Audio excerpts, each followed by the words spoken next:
Welcome to another episode of the Roots and Reflection podcast. I'm your host, Ibrahim, and I'm joined today with Dr. Kahler from MedGlobal. I'm Dr. John Kahler. I am a retired pediatrician and one of the co-founders of MedGlobal. MedGlobal is an international medical non-governmental organization whose we founded it in the year 2017. We came online as the Rohingya crisis was going on. And we serve the underserved around the world. We're now currently active in 9 countries. We're active at our southern border. So we both serve the underserved in crisis situations, plus we have a goal of sustainable development. So we're actually working to both enhance the healthcare systems as well as to train the local healthcare personnel. And you mentioned that you're a retired pediatrician, correct? I am. What influenced you to study medicine? Wow, that goes a long way back. Well, the truth of the story is I come out of all-boys Catholic education in the early 60s. And at that time, we had a very strong social commitment. So I carried that forward into college and then into medical school. And so my desire to give back in medicine was actually driven by a very seminal book called The Other America that was written back then. Other America was the foundation of AmeriCares in the United States. Had to do with Appalachia and the poor in the United States. So I took that when I went into medical school. When I graduated, I worked at Cook County Hospital for 30-some years. Cook County Hospital, for those who don't know, is the major caregiver of the poor in Cook County. Yeah. It's the largest caregiver of the poor in Cook County. I worked and taught there. In addition to that, I had a practice of pediatrics on the side, so I was able to teach, care for the poor, and had a private practice on the side. Very nice. So you knew from the very beginning that you wanted to study medicine? I actually did not. I'm the first member of my family to go to college. Oh, okay. So when I went into college, I also come from, in those days, they used to call them broken homes. Now they're just the standard up. When I was in grade school and in high school, I was literally the only one who didn't have a 2-parent family. Nowadays, it's kind of reverse. And so I didn't have much guidance as far as what to do after I got out of high school. So when I first started, I wanted to be a high school biology teacher. Certain things changed during my college career, particularly the civil rights era, as well as the Vietnam War. And slowly during that time, I decided I wanted to do something other than teach, and medicine was an opportunity. Again, back in those days, which was the late 60s, the tuition to get through medical school wasn't as burdensome as it is nowadays. And in those days also, there was state scholarships as well as loans. And I was able to patch together both scholarships and loans to go through medical school. Very nice. So after medical school, you begin practicing. When does the idea of MedGlobal, creating MedGlobal, come to mind? And you as well as Dr. Sahul are co-founders, so how did that relationship start? Well, there's very, very little. There's not at all a direct line between when I graduated medical school and MedGlobal. I was always a salaried physician, which means that I was always able to do short-term medical humanitarian. It wasn't even called humanitarian, it was called mission work at that time. Short-term work, and I did that in Africa and spent a lot of time in Haiti. That started not till about, 1985. So it was a long time where I also had children and family, so I had a lot of work to do.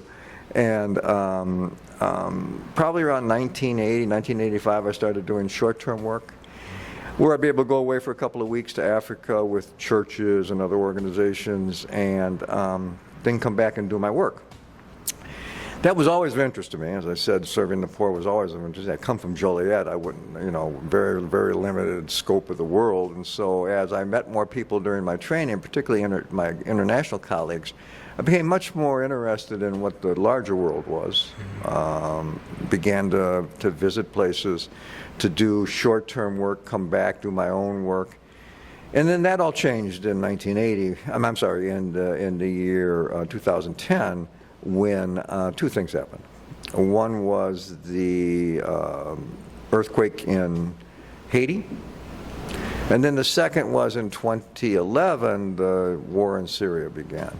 Those were the two times that I had a real soul-crushing and soul-changing events. So describe, you mentioned the earthquake in Haiti and you mentioned the war in Syria. Were you there for both? So I was able to, as I said, I had spent a lot of time in Haiti before the earthquake, and that was in short-term work with a Catholic church from the western suburbs. And then the earthquake happened in 2010. And then I was able to go pretty quickly with one of the international teams. So I wasn't there during the first couple of weeks, but I was able to get in at about 4 to 6 weeks, which was when the skills of a pediatrician would be useful. During the first days to weeks of a crisis like this, you really do need trauma surgeons, emergency room folks. You need the military to get things under control. There's a lot of things that happen immediately. That a primary care doctor isn't particularly important for. But at about 2 to 4 weeks, or 4 to 6 weeks, somewhere in that range, is when those who are going to die from the immediate event have died, those who need secondary care are already being taken care of. And so now's the time when a primary health care person, someone like myself as a pediatric person, used to working in low resource environments, is useful. So I was there within about 4 weeks, 4 to 6 weeks. I was able to spend 3 to 4 weeks there, and then came home, and that was a real soul crush to see that degree of damage in such a poor population. Yeah, wow. Okay, so as I was doing my research on MedGlobal, I saw that as of recently, the MedGlobal team has been to Venezuela, they've been to Sudan, I believe, Palestine, they've been to Yemen, and a few others that I might be missing. Right. Going to all these different countries and seeing the different calamities that are taking place in different countries for different reasons. What is one mission or one, I guess, calamity that really stuck with you? All right, let me put this in a little bit different perspective. Let me put it into the perspective of where MedGlobal came from. As I mentioned, 2010 was the earthquake, and 2011 was the Syrian war. So part of the Syrian war happened, there was a large group of migrants who left Syria and went to Jordan. These were pretty well-off folks. These were middle-class people that could walk out. There was a large camp set up in Syria called Zaatari, a refugee camp, in Jordan, I'm sorry, set up in Jordan, right on the Syrian border. And I was able to go there and work there with another group. And that was very moving at the time. There was 185,000 people there when I was there. So that was pretty moving. But I got back home, and then the gassings of the children at Ghouta happened by the Assad regime. This was still in Syria. And what happened then was there was a 60 Minutes show that showed this happen. And what happened on the last frame of the show is, this is a long-winded answer, but it will give you some hint of where we came from.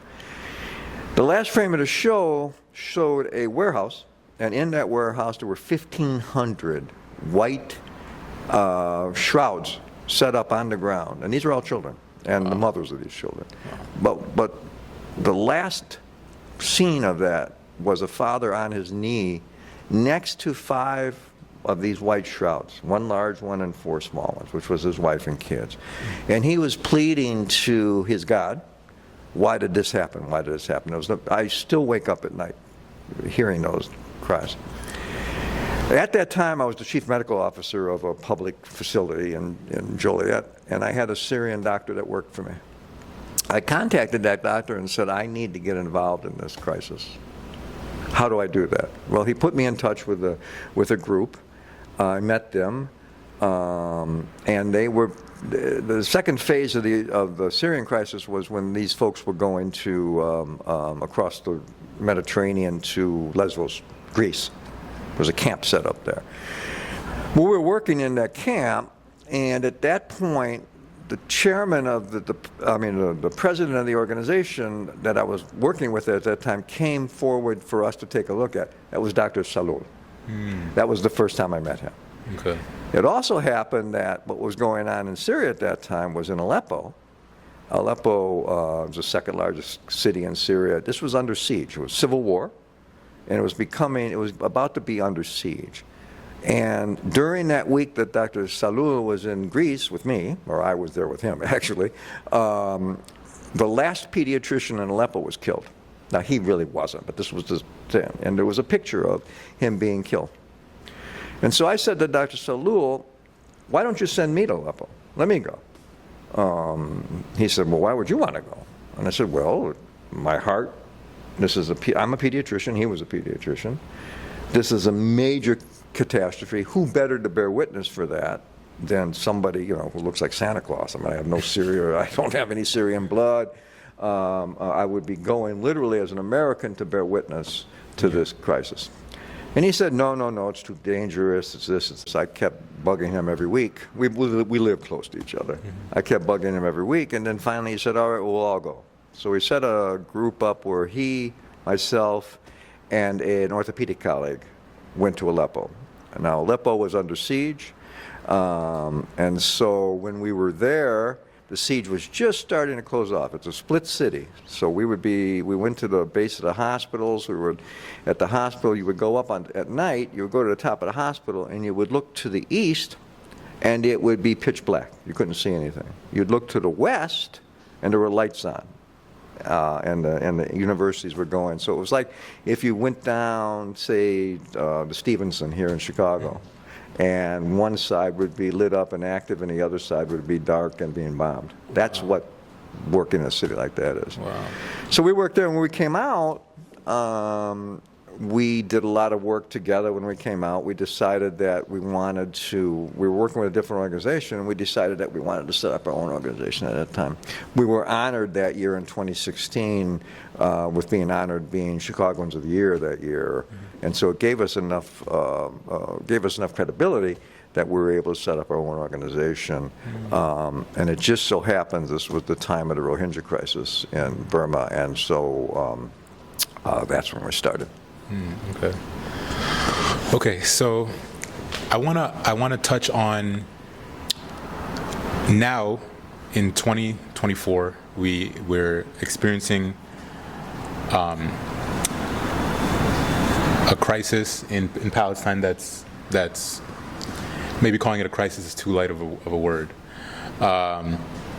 And we see that there people here are trying to get help to the people in Palestine, supplies, doctors, everything we can do to help.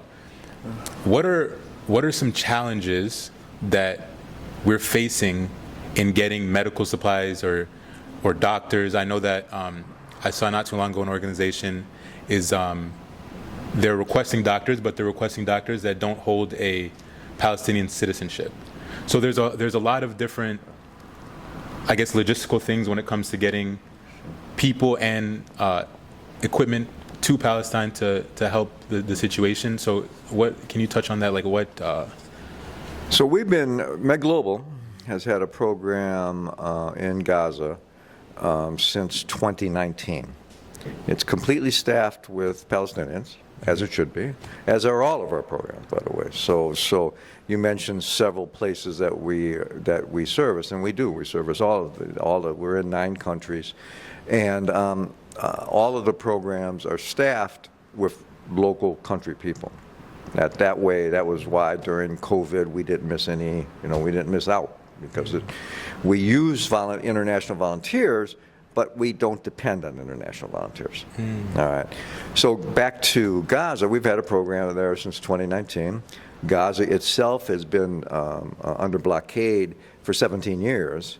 And so it already was showing, it was already difficult to get in and out.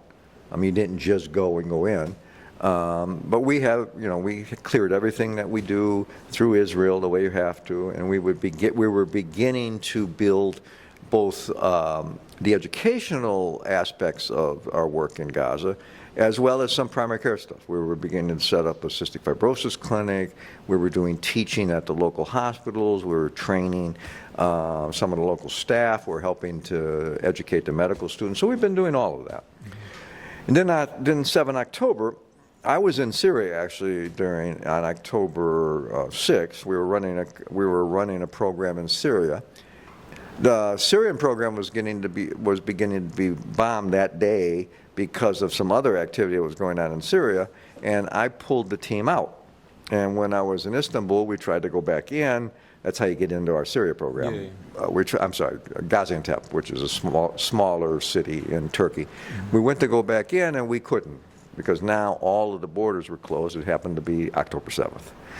So we were about to send in a program in Gaza. We had 20 internationals that were getting ready to go in. We delayed it by a week for certain things, and luckily we delayed it by a week, or they would have been trapped in there. So these problems obviously have gotten only worse in the past 10 months. I've been back in twice since the crisis, once in January and then once in March. I was on my way back in from Cairo on May 5th when the Israeli forces took over the southern city of Rafah and the crossing there. And so we were turned away at the Rafah gate while that program, or while that part of the IDF action took place. We've been able to get folks back in since then, but now, before, when we would go in, so when we went in March, say, I went in with 4 colleagues, and we brought 30 bags of supplies in and things like that, which isn't a lot. I mean, it's served what we needed to do, but it's certainly not a lot. We also set up a nutrition center because that was just as the malnutrition problems were beginning to crescendo. We set up 2 malnutrition service programs there. We were granted access by the UNICEF. In March, I was one of the first internationals that was able to go north of Wadi Gaza. Wadi Gaza is where they split the north and the south off at.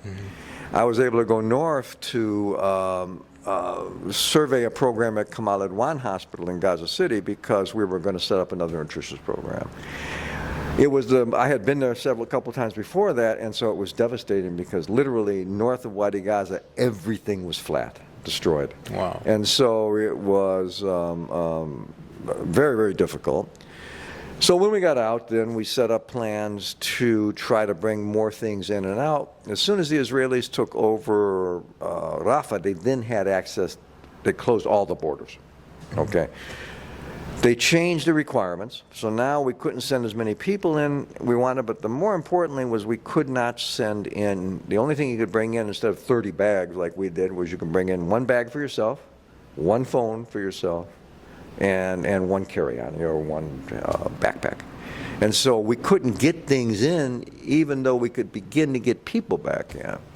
So that's what happens just with regards to us, but with regards to humanitarian access itself, it's been a terrible situation in that the borders have essentially been closed. You saw all that silliness with the pier that the United States built, wasted through $250 million away for no reason whatsoever. People were beginning, even humanitarian people are being killed. Including, by the way, the 2 humanitarian convoys were just attacked within the past couple of days.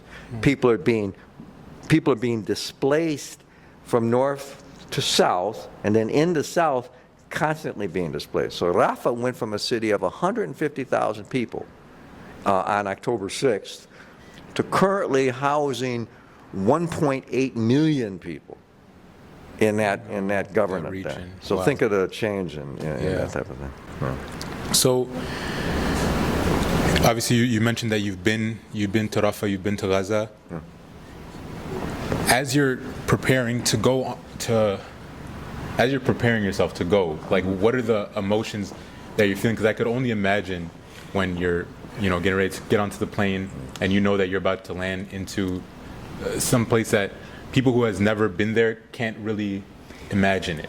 So it's a fantastic question because now I've been to a whole bunch of places over the past 30 years. Some bad, Haiti, Yemen, some bad. And so I thought I was, I've worked in Cook County for my whole career. I was the pediatrician on the child abuse team at the busiest public. So, I thought I was steeled for what I was going to see. I wasn't anywhere near prepared. When we walked into Gaza the first time, this was winter, it was night, when we crossed the Rafah border, you come across, and it's the most surreal thing I've ever seen. All you can see, refugees have a couple things they have to do. One, they have to just keep walking. So you're in an old town, it was night, so all you could see were the lights from your vehicle, and you could see people holding their cell phones up to use for light, and well as small bonfires used to cook. There was dirt, dust everywhere. There was people everywhere. It was winter. We set up a primary health center. I was partly there to open it, and we would see between 500 and 700 patients a day in this health center. And when I say health center, you're thinking of something like you might go to, but this was a little makeshift area that had 4 cubicles. It had been put up well, but think of 700 people crowded in. So I want to ask a question just to put things in perspective for people. 500 to 700 patients a day is universally known as a lot. That's a lot, right? Yes. But compare 500 to 700 patients to what a hospital here gets. So that's not a hospital. So I wasn't at the hospital. There's horror stories from the hospital that I can tell you from my colleagues. This was in the middle of an old town, and it was an area. Take a size of a grade school, first floor grade school at the most. 4 classrooms, say, hollow it out. So most clinics, so that was 4 doctors working, and then an emergency area working, seeing 500 patients a day. So everybody saw about 125 patients. So in a regular situation here, a busy clinic, really busy public clinic, might see 40 patients per doctor. So you're talking 2 to 3 times. So, and people who might be seeing this might be thinking about, well, what about the quality? Well, you can imagine what the quality was that we were able to do at that numbers of patients. We did what we could do. There was, one of the amazing things was that there was one of the things we did there was we took care of wounds and burns that had been seen at the hospital and cared for them. Now, to do those cleanings, you literally have to scrub the wound. And every one of those was done without anesthesia. And if you do this correctly, you do them under anesthesia because they're very, very painful. Yeah. So there was screaming and yelling from the moment the clinic opened till the moment the clinic closed. Wow. So you're talking 125, 130 of these a day. Little kids, middle-aged kids, middle-aged kids, and adults. Wow. Wow. So, hearing all these things, you get I guess you get maybe an ounce of what it would be like there. Maybe not even, right? So people who are here in the United States or other parts of the world, Europe, other parts of the world, what can we do that the people there need? Like, what can we do? Because donations and things like this is one thing, but how can we get engaged in a way where it's directly helping and impacting the people there that are going through what they're going through? That's a great question. I've been asked it every single time I talk to anybody since then, and the answer is a little bit more complicated, and the answer revolves around three things. The one you mentioned right away, which is donations and things like that. Find the people you want to support and support them. So there's three terms that have come forward out of this crisis, and I'll get back to your question. Three terms that have come out of this crisis that are different than other crises. The first is something called scholasticide, meaning the destruction of the educational system. So the educational system has been completely destroyed. Completely. The bombing can stop tomorrow, and there's no place for these kids to go back to school. All the universities have been blown up. All the senior faculty have either left or been killed. The middle faculty or junior faculty have either are in retreat or in exile or have been jailed. Every building has been bombed. Every university has been destroyed. And I don't mean that's just been, it's just been affected. It's been destroyed. So scholasticide is important, which means if you want to help out, find an organization that is looking to educate these professionals. I don't mean the kids. You can educate kids, although not well sometimes, but you can. I'm talking about, think if you were a nurse or an engineer or a doctor, 5-year program, and you're just finished your second year, or we're just starting your second year in October. That's done. You've got nowhere to go back to. So your education has just been aborted. So scholasticide is one of them. Scholasticize is one of them. Second is this thing called WCNSF, and you'll see it on charts. It's the first time this happened. What it stands for is Wounded Child, No Surviving Family. So these killings are mass killings. Like there were 40 people killed in 2 tents the other night. 16 in one family. Well, that's not the whole family.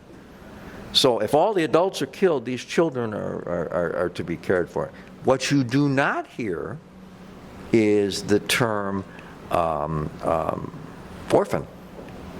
The communities take care of their kids. So find people who know people.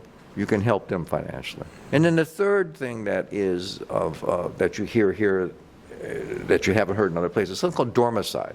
Dormicide means that 60 to 80% of the livable housing has been destroyed. This is through Gaza. This isn't in one city. I just mentioned that the importance of the destruction of the educational system, the destruction of the housing stock, as well as the whole issue around children being cared for by their family. And then the fourth thing, of course, is the healthcare system, which I'm the most, I know the most intimately. And so there's two components to that. One, of course, is the hospital system. So at least 60% of the hospitals have been virtually destroyed. The two major teaching hospitals, Shifa Hospital in Gaza and Al Nasser Hospital in the middle, or Khan Yunis, have been virtually destroyed with regards to those aspects. Now, they've both been reopened again. Shifa was attacked again. So the hospitals are under severe restrictions. Then there's the public health, the primary health system, and then there's the public health system. The public health system of the sewage infrastructure, water, things like that, has been destroyed. That is, the hospitals are bright and shiny objects, right? We all know those. We see the terrible pictures on TV, but it's the public health system that's going to be the most important. We can always rebuild a hospital. You can't put sewage back together without good water. You can't put, you can't put all that station rate has dropped. There's this whole issue of polio now. Yeah. So those are the four things that people can help with if they can find their niche and the people that do it. The most important thing, though, is that there has to, this bombing and killing has to stop. Nothing's going to be addressed permanently about those things I told you unless the killing is stopped. And so that means, short story is that's political activism. You have to start locally, work up, do what you have to do, but you need the United States at the minimum is the major people that help this happen, and at the maximum is the major supporter of it happening. Yeah. And so political activism is number one, and all those other things that you can find someone to give your money to is number two. Okay.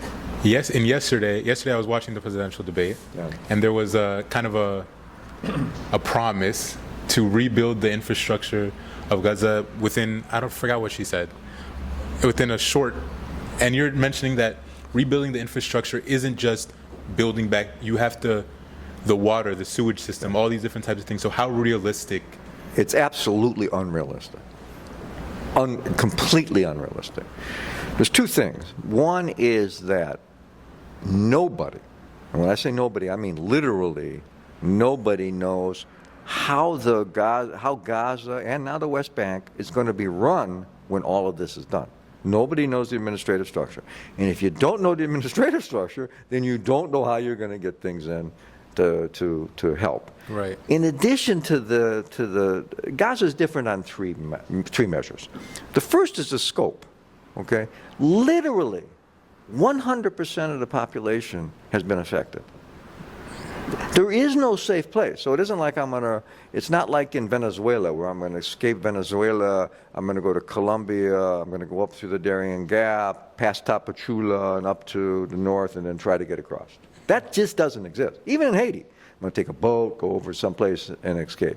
No, you cannot get out. 100% of the population is jammed into 30% of already a small. So for those who don't know, Gaza is only 27 miles long and 7 miles wide. A marathoner could run it in a day. All right? The Rafah itself Gaza itself has the same footprint as metropolitan Detroit. So when you're thinking of something, this is how to put it in perspective. So 100% of the population is affected. The second thing is that this is a situation where there's a paradox in that this isn't like somewhere in sub-Saharan Africa where you can't get aid into. I can see the aid when I go in. It's sitting right there at the border. I can throw a rock and hit the trucks. So the aid is sitting right there waiting to come in, and yet it's not permitted in, irrespective of the silliness you hear about it is being permitted in. And if it is permitted in, it's trapped at the first kilometer because of the chaos that's associated around with it. So that's the second thing. There's a paradox between aid availability and aid accessibility. And third, and probably of equal import of all, well, they're all three of equal import. The third, though, is that there's no exit. In Syria, you could get out, not legally, but you could get out. Okay. In Venezuela, you can get out. If you can't go across the bridge, you go across the throchas, which is the rivers. Okay. In Ecuador, you can get out. You can walk north. You can't get out. When they say you're up against the wall, you literally are up against. There's 3 walls at the Philadelphia corridor between Egypt and Gaza. There's literally 3 walls, all within about 200 meters of each other, and you can't get past any of them. So you've got a population that is 100% affected, can see the aid, and can't get out. So that's what makes Gaza a dramatically different humanitarian activity than any of these others we talked about, as bad as they are. So you were saying there's a difference between accessibility to the aid, and there's accessibility, and I forgot the other word. Availability. Availability. So when we're on the ground here, we're packing these trucks and packing these boxes and boxes of aid to go to Palestine. We don't really know if they're going to reach the people, or can you explain that? Sure. So first of all, don't be packing things up here to send them over. I mean, you can if somebody's going to bring them over. But I mean, large organizations put stuff together and send them over via huge containers, all right? Yeah. But let's just say, and now it's moved from Cairo, where we used to go through, to Amman, where we go through now. But say we just got a truck full of oxygen concentrators. that it took us 6 months to get from Amman, actually it was Cairo to Amman to cross the gate and finally get into Gaza, to the warehouse there. So remember, it has to go across, be taken care of, be put into a warehouse. From that warehouse, then distributed to whomever needs it. So there's many, many steps. Once you're inside, then the danger really begins. There's no danger on the outside. It's just a pain in the butt sitting waiting. But once you get inside is when the danger begins about getting it from one place to the other to the other. All right. So it will take, these things come through on trucks. Each one of the individual pallets is assessed. They called it dual use. Now, dual use means can you use this either in war or not? And if you can use it in war, to get turned away. Meaning I can bring in scissors and things like that, even packages of it with me.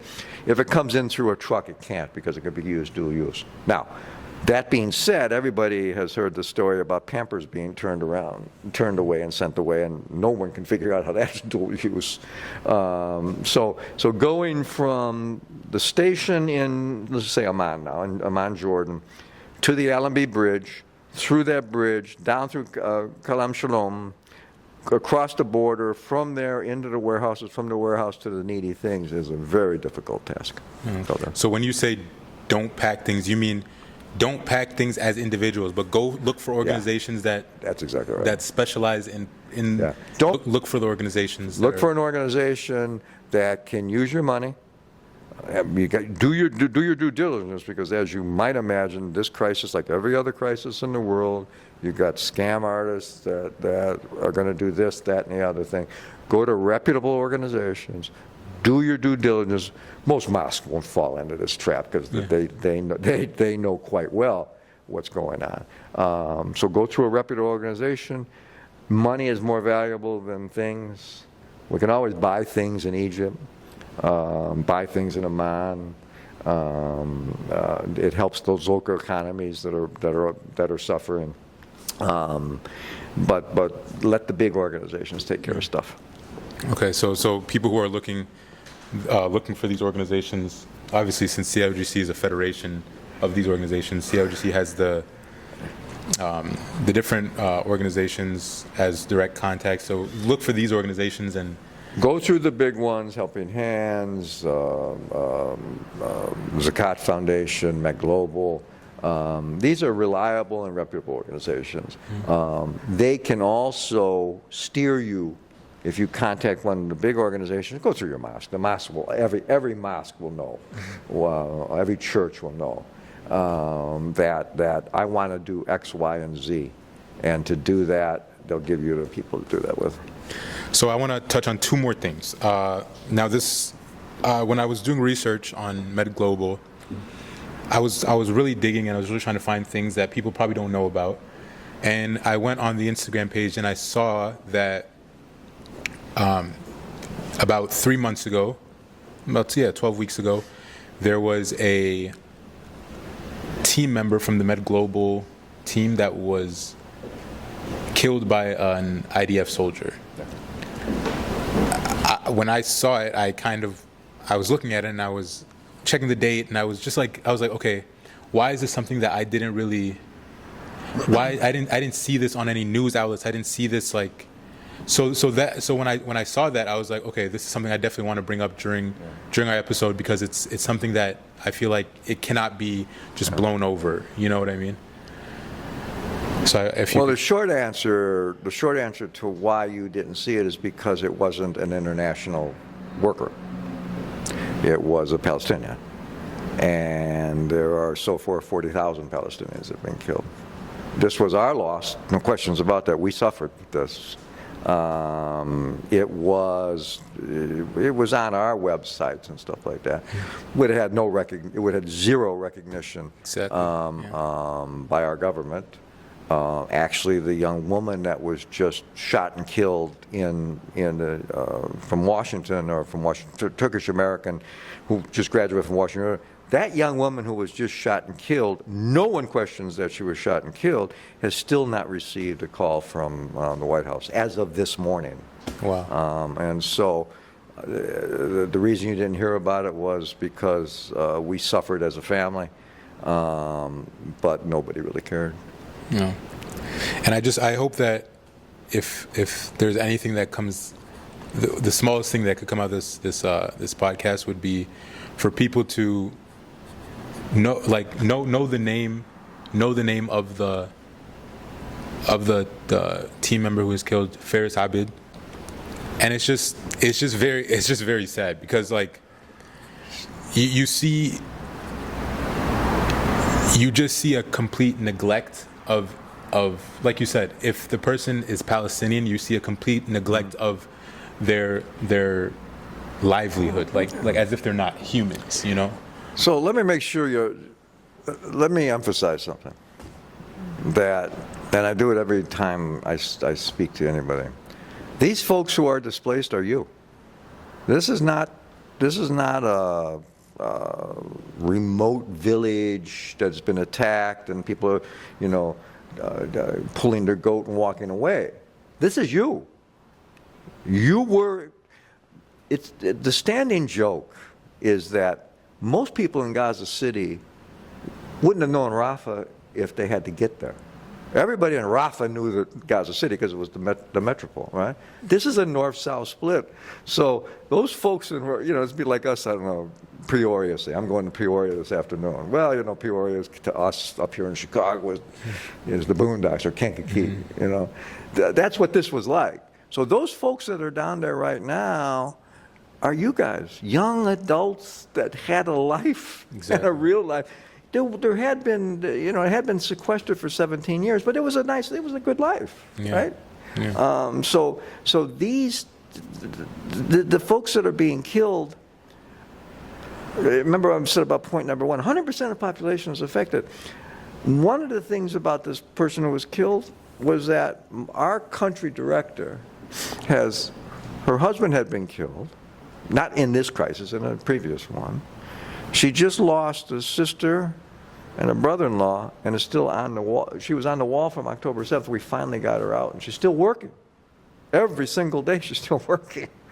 These are heroes. We throw the term hero around a lot. Everybody that stubs their toe and doesn't cry is a hero. These folks are both, you don't want to use the term resilient because it makes it sound like it's something they should be. And it isn't. Resilience is being forced on them by the chaos that's happening right now. Yeah. These kids should be studying and they should be raising their families. What's happening now is something called existential side. Existential side, as in existential, that's existential crisis, right?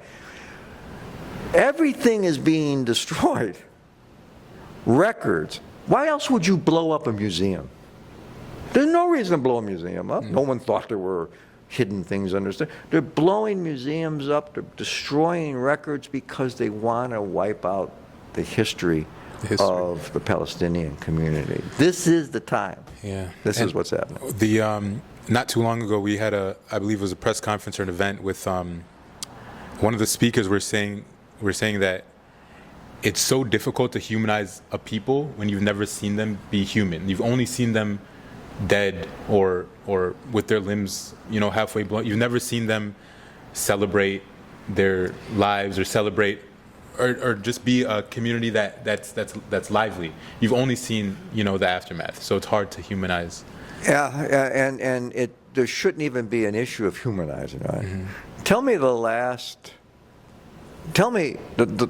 next time will be the first time that you hear the term the Palestinians have the right to defend themselves. Even up to this lunacy last night on the debate, there's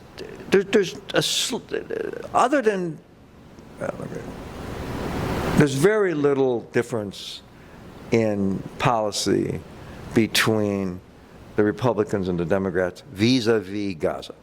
Now they have a big argument around Ukraine and all this other stuff, but vis-a-vis Gaza, There's very little policy change. Yeah. Has there been any external help from other, I guess, not only individuals, but like, has there been, for example, these agencies helping, and I guess they gave, from the report I read, is that they gave $800,000 for Ukraine. Have they been? Oh, no, there's been several of our donors that have stepped up to help us with this. And I don't mean individual donors, I mean agency donors. There's a group called the Sterling Foundation. The LDS Church has helped us. So we've had we've had several large donors that have been quite helpful to us. Okay. There's a group in Canada, IHL, that's been IHC, I'm sorry, that's been very helpful to us. Okay. Obviously, the coalitions of Muslim organizations have stepped up to help us. Everywhere we go to speak, we get significant donations in the community. So no, people have stepped up on this. Good. Now, the next scale up for the rebuild is going to be a whole different story, because that's USAID level money that's going to need to come in for that. So the next scale up, we're at the table. So we've been lucky. We're at the table. When the humanitarian corridors open, there will be significant more money available to all the agencies in their attempt to rebuild. Right now, everybody is sitting back trying to wait to see what the authority will be around how that rebuild is going to happen. Okay, so I just want to thank you again, Dr. Kahler, for coming in and explaining and educating the public about what's going on in Palestine, about MedGlobal's relief efforts.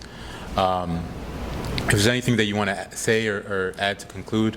No, I do want to say that Palestine has become an issue for me particularly that has completely seared my soul on this.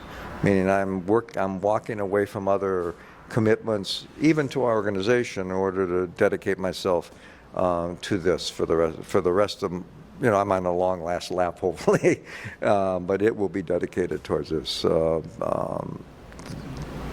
What's happening in Palestine is a historical moment.